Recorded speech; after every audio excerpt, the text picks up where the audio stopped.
The Last Alliance, the founding of Rohan and the army of Thror.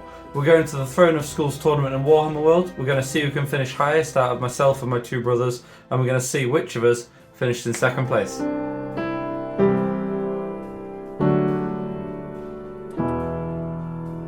So first up is my Last Alliance. It's built around Elendil and Gil-galad staying together, using Elendil's heroic combats to bounce around the board and getting Gil-galad's Fight 9 where I need it. I've also got Kingsguard, which are extremely important. Their Fight 6 means even heroes like Aragorn might have to strike to beat them. Isildur's no slouch, he's strength 5 with 3 attacks, defense 8, and the Numenor captain's there for some late game might or for some early heroic marchers. Louis is at his first ever solo tournament and is controlling the founding of Rohan. The King of Men's the leader, he's there to just survive. He's got heroic defense and will stay at the back with the siege equipment and the Citadel Guard bowmen. Earl the Young will provide the punch, hopefully he'll have infinite might. He's leading 5 riders of Earl who can get up to strength 6 and 3 attacks on the charge with a piercing strike. His whole army's got bodyguard, which is great for grabbing objectives, and his 3 Knights of the White Tower all have heroic strike.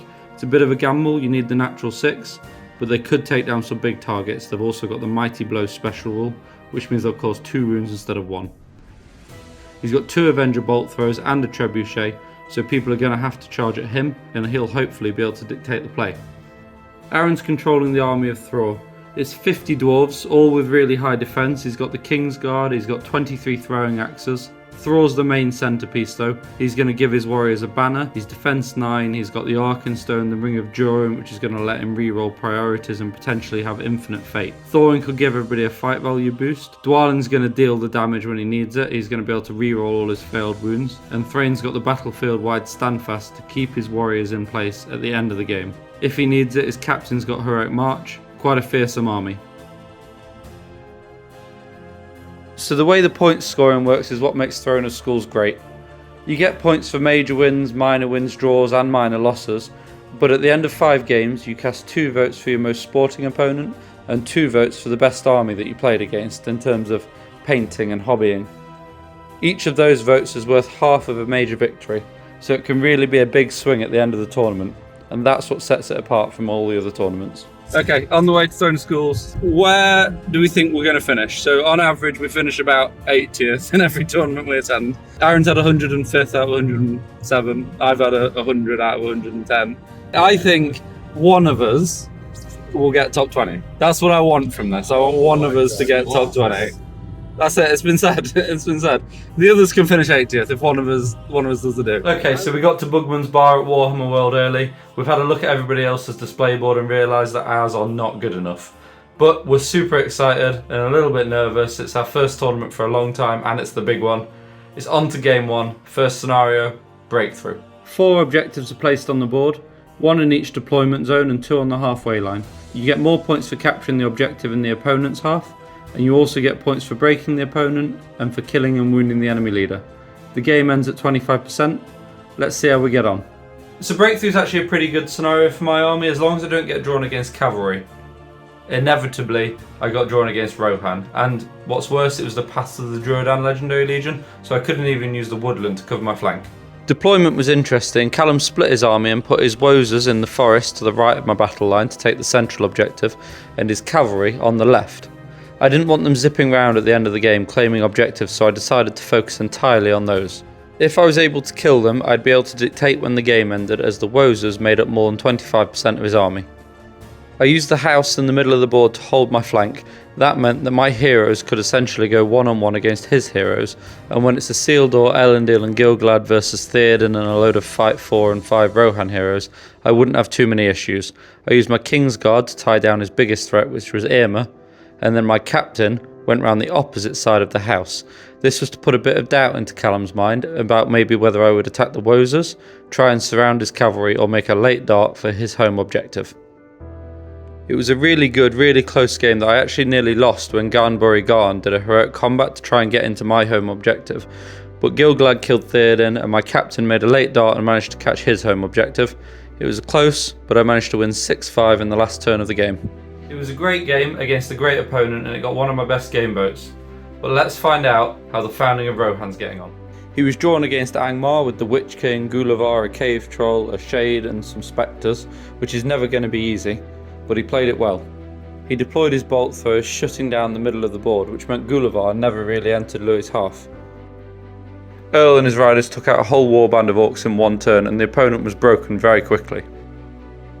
Knowing that his opponent was so worried about his bolt throwers, Louis didn't need to worry about his home objective being taken. He knew that if he could take a central objective, kill the opposing leader, protect his leader and protect his own home objective, he should be able to take a win. He focused on trying to kill the Witch King. Seeing the desperate situation he was in, Gulavar tried to take Louis' home objective. He'd taken 2 wounds from bolt thrower shots when he was charged by 2 Knights of the White Tower, who promptly cut him down. The Witch King soon followed, and Louis got a 6-1 major win. So it's going pretty well for us so far. Two Trees Gaming's putting up quite a fight. But let's find out how the army of Thror's getting on, and to do that, rather than review his game, we're going to cut to later on the car ride home. Okay, on the way back from Thror schools, how are you feeling, Aaron? You explain how I'm feeling, Jack. Come on, what happened in the first game? Somebody watched the first video. Somebody watched the first, one of your 4 subscribers watched the first video that you did and literally came up to you and said, "Thank you. I wouldn't have known how to beat that army." Cut for the junction. So they said, "Sorry, I wouldn't have known how to beat that army." Go on. Had I not just watched that video, because of that, I won 12-0. So not great for Aaron, but me and Louis are absolutely over the moon and cannot wait to get on with the next scenario. So Fog of War is next. It's my favourite scenario out of all the ones I've played by a mile, and this was actually my favourite game of the tournament, in no small part thanks to Matt, who was just an unbelievable opponent. We made everything hilarious. Let's find out how I got on.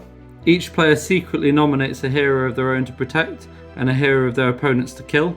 They also nominate a terrain piece on the opponent's side of the board to try and capture, and then you get points for breaking the opposition. It was a pure Rivendell army against my last alliance. Well, I had a Sealdor, Elendil and the Numenor captain. He had Glorfindel, Gildor and Círdan.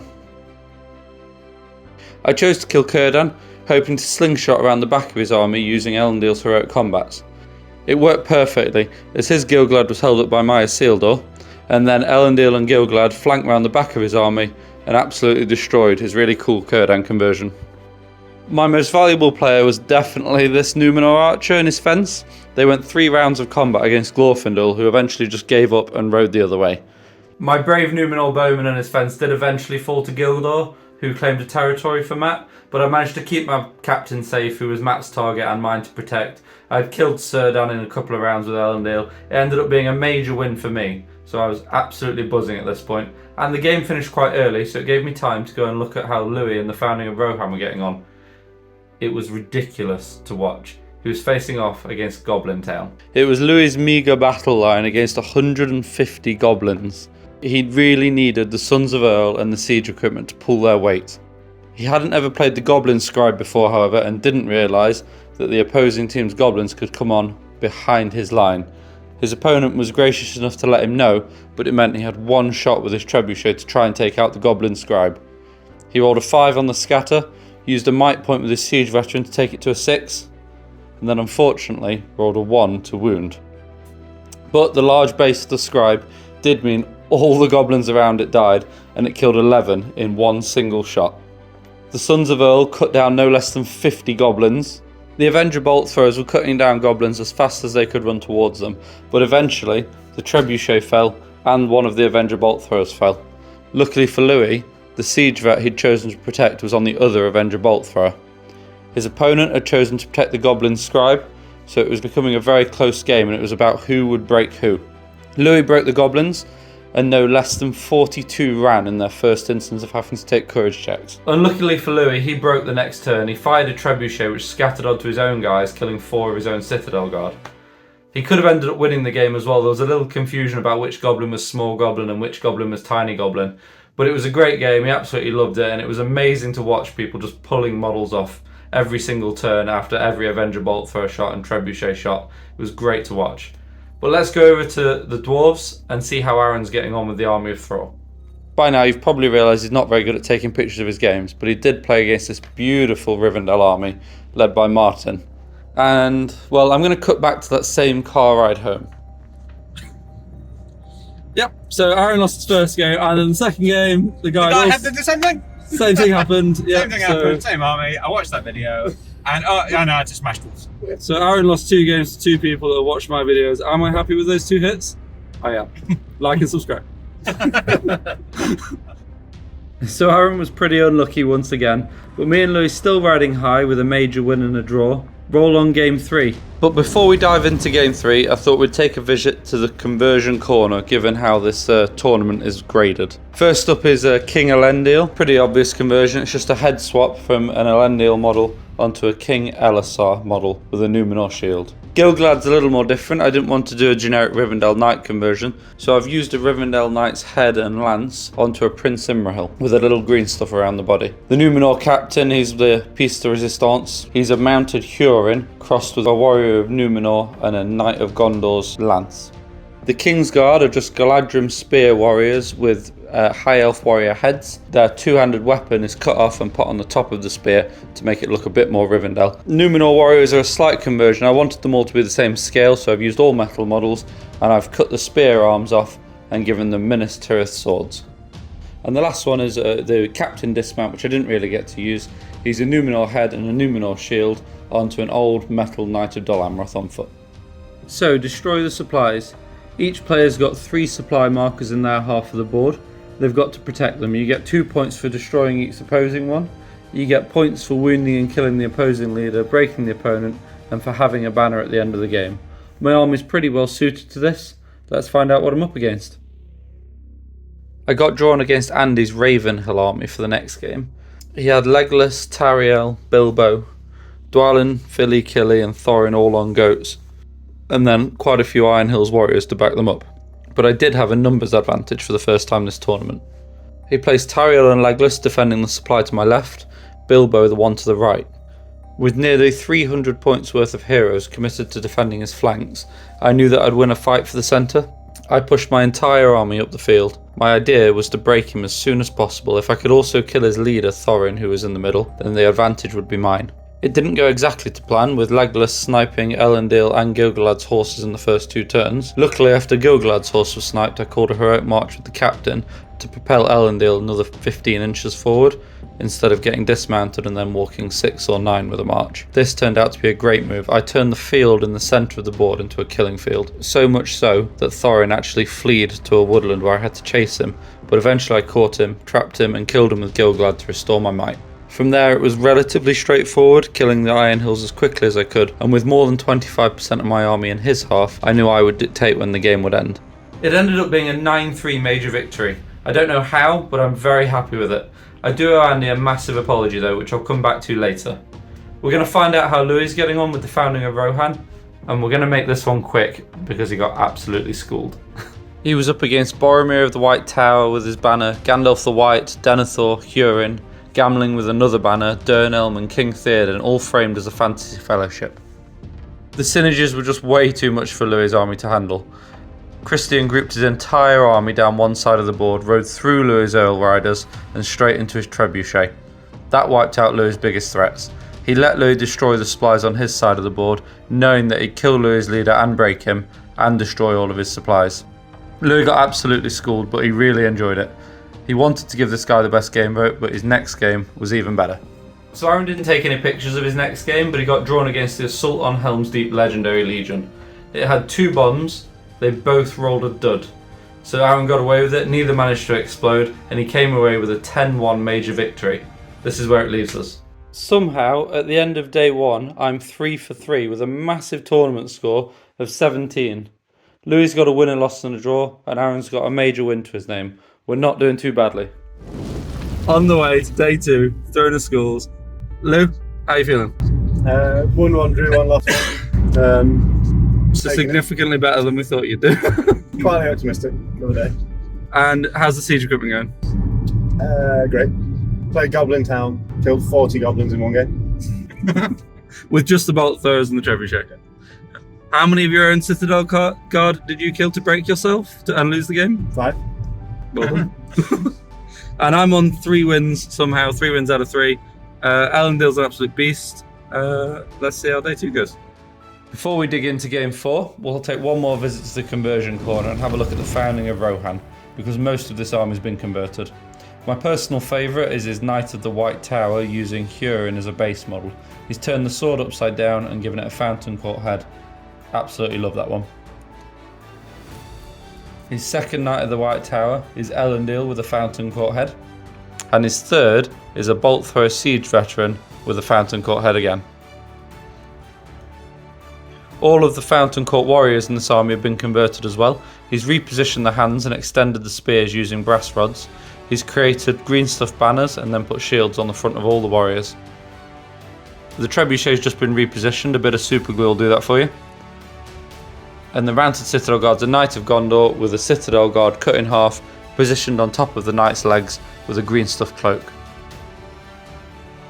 His final conversion is a Son of Earl. They're not available at the moment on Games Workshop, and so he's got a Dunland Cavalry and put a Knight of Dol Amroth's head on it.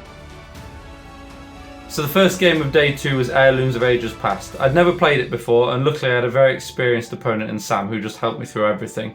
He very nearly got my best game vote. In the end I did give him a best army vote though for his Fords of Eisen theme list. I was outnumbered nearly 2-1 though and was very worried I wouldn't come away with a win. Let's find out how I got on. There are 6 tokens put down at the start of the game. If you can try and dig up a token in your move phase by rolling a 6. If you fail to roll a 6 on the first 5 tokens, the last one is guaranteed to be the artifact. It's worth most of the points in the game. The armies arrive via Maelstrom deployment, which means in your move phase you're moving on from a random board edge, although you can spend might to influence this. I won priority for the first turn and quickly realised this is a bad thing in this scenario. I spent 3 points of might to have Isildur and Gil-galad turn up on the same board edge. Elendil was a no-show. Sam had the pick of the board edges with his rolls. It was only Thrydan he had to deploy separately. In his warband he had Crebain and Dunland Horsemen though, so actually he could scatter across the board flipping objectives, knowing that he'd be able to pick them up with his Crebain and fly off behind his army. The rest of his army deployed to my right to try and target the artifact in the woodlands near him. It meant I only had control over 2 of the artifacts. Elendil did eventually enter play on turn 2. He came on behind Sam's army, who then about-faced every single one of his models to try and take down the King of Númenor.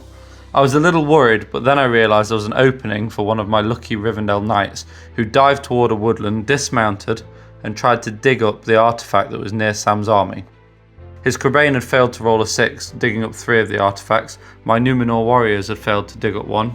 That meant there were 2 left. The one in this woodland next to the Rivendell knight, and the one surrounded by my army. I failed to roll a 6 with the knight that had dismounted. It meant Sam now had to fight through me to get to the artifact. What followed was an almighty siege.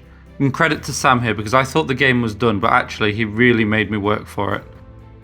I was attacked on all sides with Thrydan flanking from the left and then the rest of his army circling round the ruin.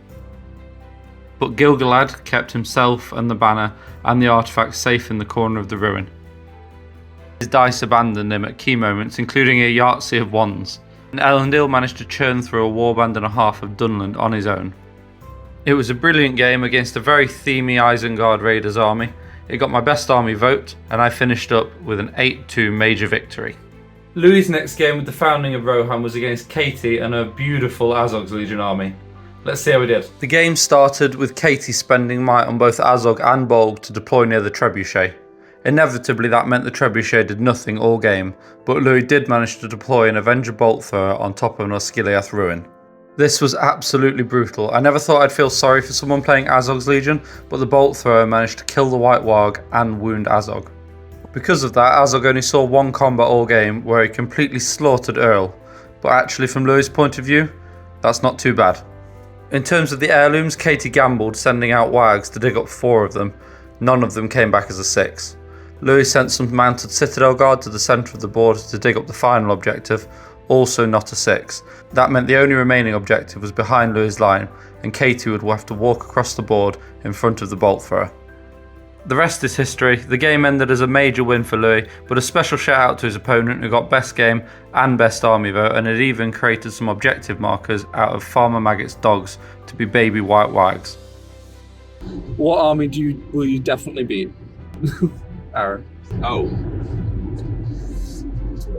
I Horde armies. Horde army. So I think you I want would to be fight a Horde goblin army. town? I have 50 dwarves.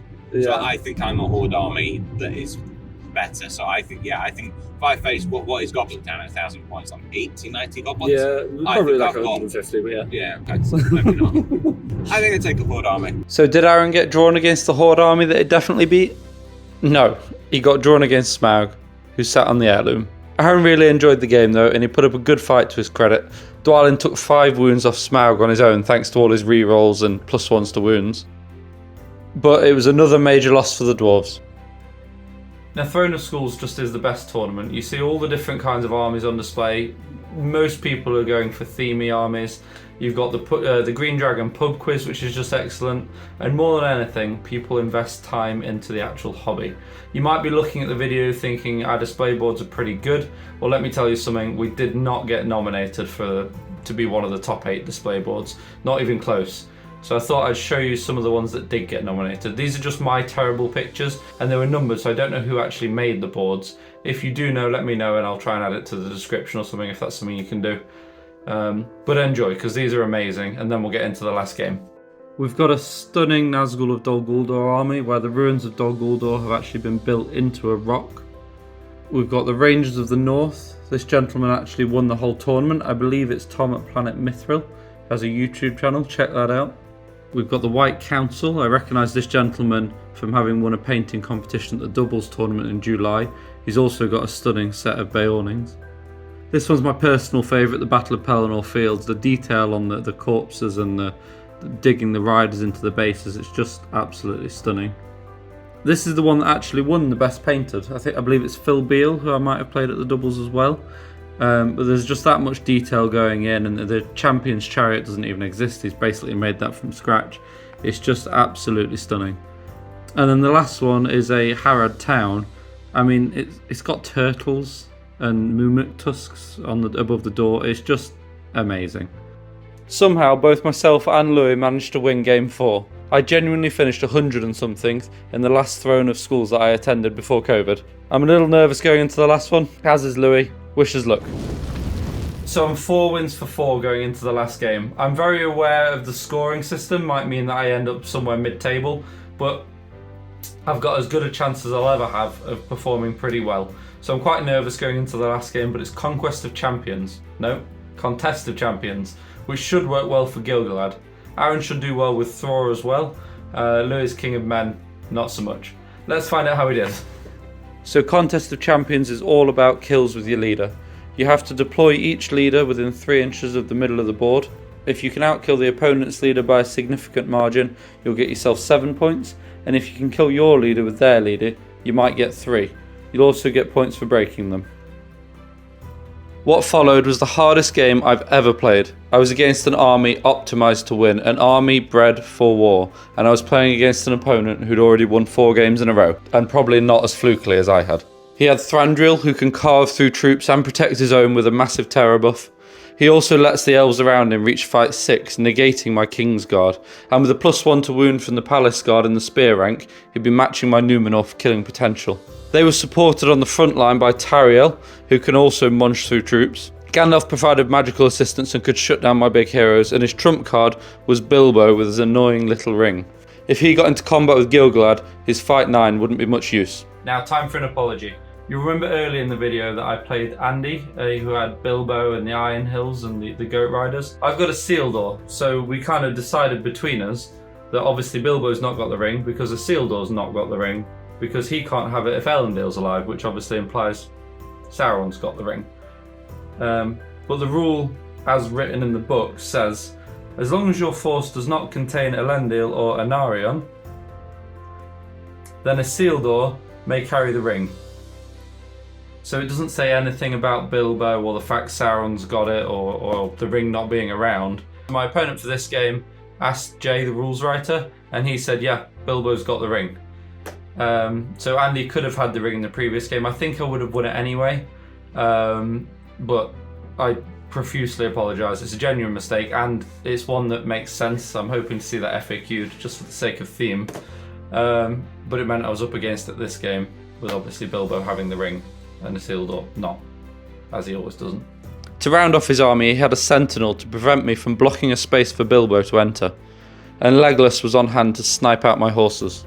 He positioned Thranduil front and centre, Legolas at the back to snipe, Gandalf to support, the Sentinel also at the back, and then his archers defending a barricade. So how could I win? My plan was to loop round the back of his line as soon as possible with Elendil, Isildur and the Captain of Númenor. I wanted to take his spear supports out the game as fast as possible. Gil-galad was sniped off his horse turn 1, out of will by turn 2, and knocked down by an auto-casting Nature's Wrath on turn 3. Gil-galad had problems, and Thranduil had already made 4 kills. But in that time, Elendil and Isildur had looped round his back and decimated his infantry, breaking him by the end of turn 3. Now things were interesting. He's broken, it's good news, right? No. Gil-galad so far has 1 kill to 4 or 5 from Thranduil, and I'm running low on models for Gil-galad to actually kill. Over the next 3 turns I had to shield for my life. Elendil and Bilbo bounced off each other whilst every other model I had shielded, and those without shields just stayed out of the combat. With Gandalf out of the game, Gil-galad can now focus on getting some kills. He won combat against 2 Palace Guard 3 turns in a row, and even with his Lord of the Rest reroll, he failed to get a single 4 or more on 12 dice. There's a 1 in more than 4,000 chance of that happening. I was feeling desperately unlucky. The turns where I lost priority were now beginning to cost me, as my bow and sword arm models were charged and ended up killing or being killed. It was pretty hilarious watching his elves stabbing and trying to die, and neither of us really knowing who wanted to win what combat. I should clarify at this point, even though it was a difficult game against a very optimised army, Andrew was an absolutely brilliant opponent and very skilled, but the game was now nearing its end. I realised that I needed to kill Thranduil with Gil-galad to have any chance of winning. I heroic combated Gil-galad and Elendil off Bilbo to take out his biggest threat and get a might point and a kill for Gil-galad. I was now squared up against Thranduil with Elendil and Gil-galad, and then something very awkward and very difficult happened. So I'd like to know what you guys would do in this scenario, but I think I did the right thing. But it was super awkward. I won priority, and then I went to move Gil-galad so that his standfast would go off, his 12-inch standfast. I rolled a double 1, and I was fresh out of will because of Gandalf earlier in the game, so Gil-galad should have fled. Andrew was an unbelievable opponent and pointed out that actually Gil-galad's a hero of legend, so he's not going to flee. Very generous of him, and you don't want to be playing the game, you want to be playing the opponent, so it's the right thing to do. So I took a little sec to think about, right, where am I going to move Gil-galad, what am I going to do? Very grateful that Andy let me off. And I thought, right, I'm going to charge into Thranduil. So, 15 seconds has passed since the dice roll of the double 1. I rolled 2 more dice to charge against his terrifying aurora that he'd cast, and I passed, and I charged into Thranduil, at which point Andrew pointed out that maybe I should be using the double 1 that I'd rolled earlier that didn't actually get used. Very awkward, very difficult situation at a point where basically it could swing the whole game. If I kill Thranduil, I could heroic combat with him using Elendil, get another kill with Gil-galad, and all of a sudden I only need to kill 1 of 4 or 5 guys that he's got left with Gil-galad to get the win. I decided to take the moral high ground, and I did choose to use the double 1 roll, and then I lost a bowman. That ended up... one of my bowmen ended up killing one of his models. That ended up reducing him to 25%, and the game was done. But I was happy to have made that decision. Obviously, Andy had already bailed me out, and it was a great game. And hopefully he gave me a most sporting vote. Let's find out how the founding of Rohan and Aaron's Army of Thror finished up before we find out best game votes, best army votes, and where we actually finished, and more importantly, who finished higher out of the 3 of us.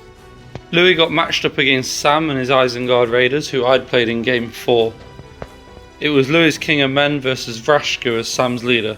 Louis had a real chance here, except that somehow Vrashku managed to kill all 3 of Louis' Knights of the White Tower with some help from Goroth, and Louis had decided to attack Sam's Crebain, thinking he was killing individual crows, and each wound would count as a score for him. He also managed to miss 4 times in a row with his trebuchet, so on the 5th time used a might point to hit, which scattered on a 1, killing 5 of his own Citadel Guard for the 2nd time in the tournament. Aaron fared a little better this time and was matched against Angmar, whose Witch King managed 0 kills to Thror's 2. Aaron also broke his opponent and ended up with a major victory. Let's see where that leaves us. So I lost the last game, but I'm still on a very healthy tournament score of 23. Let's see what happens when we add in the painting scores. All of a sudden, I'm now tying with Aaron and losing to Louis. This is why I love this tournament. Going into the last vote of the day, which is the most sporting, any of us could win the competition, or as it happens, finish second. Aaron finished on a score of 37, Louis 39, and me 40. For saying that we wanted one of us to finish in the top 20 at the start of the day, we've not done badly, with Aaron finishing in 8th, Louis in 6th, and unbelievably, I finished in 2nd place. I can't promise I'll get anywhere near that at any future tournament reviews. So all in all, I've got 4 wins, 5 best game votes out of 5, and 1 best army vote. Louis and Aaron both managed to get 4 best game votes and 4 best army votes. Unbelievable. 2nd place, just wasn't expecting on any level. Louis wasn't even, so I was looking at Louis putting his models away when they announced it, and then I saw him look up and see my name on the board, and 2nd place, so not expected, it's untrue. So, end of the tournament, how are you feeling? Over me. No one was expecting it. Where'd you finish? 6th. How did you finish 6th in your first ever solo tournament? So you're thinking, why do you think you managed to finish 6th? What's the main? I got 4 best game, 4 best army, which was amazing. So, Conversions paid off, months of work. yeah. Cool. Who's your MVP out of your army? Who performed best over the 5 games? The bolt throw. Bolt throw number 1 was me. We took out a cave troll, Bulge, Wag, Azog. Oh my god.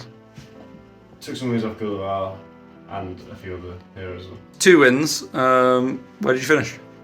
All I'm saying is Leicester City win the Premier League, Mark Edmondson wins the Australian Open, the Miracle on Ice, Sri Lanka win the Cricket World Cup, I finished 8th. 2 wins, got battered all weekend. 4 best game, 4 best army.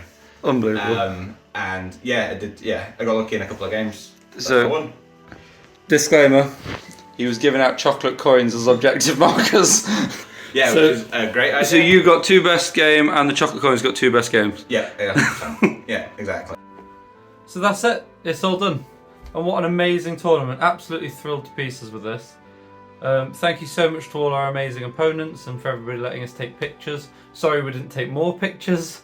We'll try and get a few more similar things up, but the channel's going to be a bit of a scatter shot at the moment. I know people are enjoying the battle report, so we'll try and do more battle reports, but the channel's going to go dark for a while, and then hopefully I'll get 7 or 8 videos actually finished and put them all out in the spring. And we'll go from there. All that's left to say is like and subscribe. Thank you so much for watching if you're still watching now. Yeah, that's everything.